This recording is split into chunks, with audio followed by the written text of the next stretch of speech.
Welcome to CARICOMP Insider, where high-tech facial recognition meets real-world intelligence.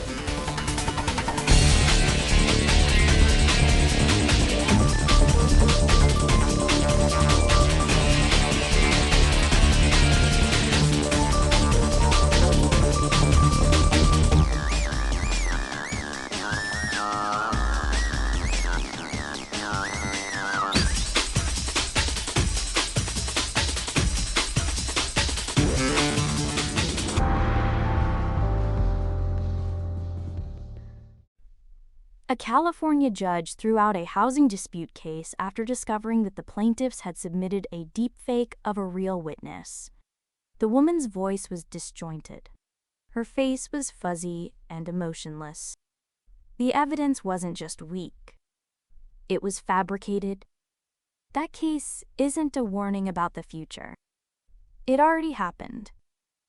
And it's part of a much bigger shift now moving through federal courts, one that changes what it means to prove something is real. If you've ever taken a photo, recorded a video on your phone, or been captured on someone else's camera, this story is about you. Because the rules for deciding whether digital evidence is authentic are being rewritten right now. Federal judges are no longer accepting bare claims that a piece of evidence is either real or fake. They want proof, documented, reproducible proof, before that evidence gets anywhere near a jury. A new proposed rule of evidence, known as Rule 707, would treat machine-generated evidence the same way courts treat expert testimony. It would have to be based on sufficient facts, produced through reliable methods, and applied correctly. That rule is open for public comment right now, with a final vote scheduled for May 7, 2026. So the question running through all of this is straightforward.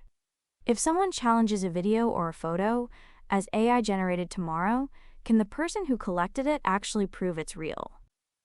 Start with one courtroom in California.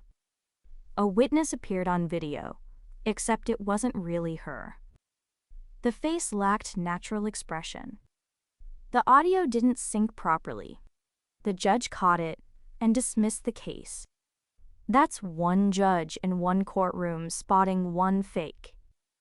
Now scale that problem up. By last year, according to industry tracking, deepfake fraud attempts were happening every 5 minutes. Every 5 minutes.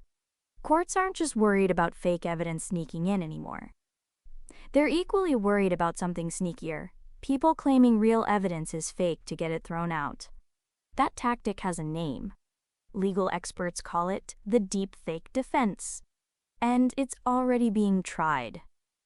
In one case, Tesla's lawyers argued that a video from 2016 could have been a deepfake. The judge called that claim deeply troubling because it would let public figures dodge accountability just by waving at the possibility of AI manipulation. That means the same technology that can fabricate evidence can also be used as an excuse to erase it. For anyone who's ever been in a fender bender and pulled out their phone to record the damage, that should land hard. Your video might be perfectly real, and someone could still argue it's not. Federal courts are responding with a new framework built around burden shifting. It works in 2 steps. First, whoever claims evidence is fake has to actually show something to back that up, not just say, "It could be AI." If they clear that bar, the burden flips. Now the person who brought the evidence has to prove it's more likely authentic than not. That's a higher standard than courts have traditionally required for authentication. And it puts enormous pressure on whoever collected the evidence to document exactly how they verified it. Which brings us to the tools investigators actually use. A lot of deepfake detection software works like a black box. You feed in a video, and it spits out a confidence score, say 87% likely to be manipulated. But under the legal standards courts are now applying, including what's called Dober scrutiny, that number alone isn't enough. Daubert is the test federal courts use to decide whether scientific or technical evidence is reliable enough to be admitted. A confidence score with no explanation of how it was calculated won't survive that test. What courts want instead are explainable outputs. Heat maps showing where manipulation occurred. Scene-by-scene breakdowns. Audio spectrograms. Technique identification, meaning the tool doesn't just say fake, it says how and where. For someone building a court case, that's the difference between evidence that holds and evidence that collapses on cross-examination. For the rest of us, it means that even when the technology can spot a fake, proving it in a way that counts is a completely different problem. Legal teams are already adapting. According to analysis from Quinn Emanuel, one of the country's largest litigation firms, lawyers are building what amount to digital provenance investigations for every piece of electronic evidence. That means tracking where a file came from, how it was stored, whether it was altered at any point, and maintaining a chain of custody with enhanced documentation at every step. They're also bringing in technical experts earlier, not at trial but at the moment evidence is first collected. The shift isn't from bad detection to good detection. It's from can you spot the fake to can you prove your entire verification process is scientifically sound and independently reproducible. That's a different skill, and a lot of current workflows weren't built for it. Some legal scholars argue courts already have the tools to handle this, that deepfakes in actual courtrooms are still rare and the existing rules work fine. But that argument assumes the flood hasn't started yet.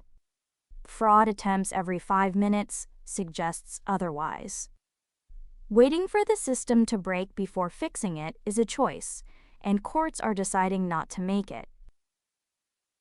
So to bring this all the way home, federal judges are done accepting it's real or it's fake, without receipts. A new rule moving through the system would treat AI-generated evidence like expert testimony. It has to be reliable, documented, and reproducible. And the people most affected aren't just lawyers and investigators. It's anyone whose photo, video, or voice could end up as evidence in something they never saw coming. Whether you're building a case file or just recording your kid's soccer game, what counts as proof is changing underneath all of us.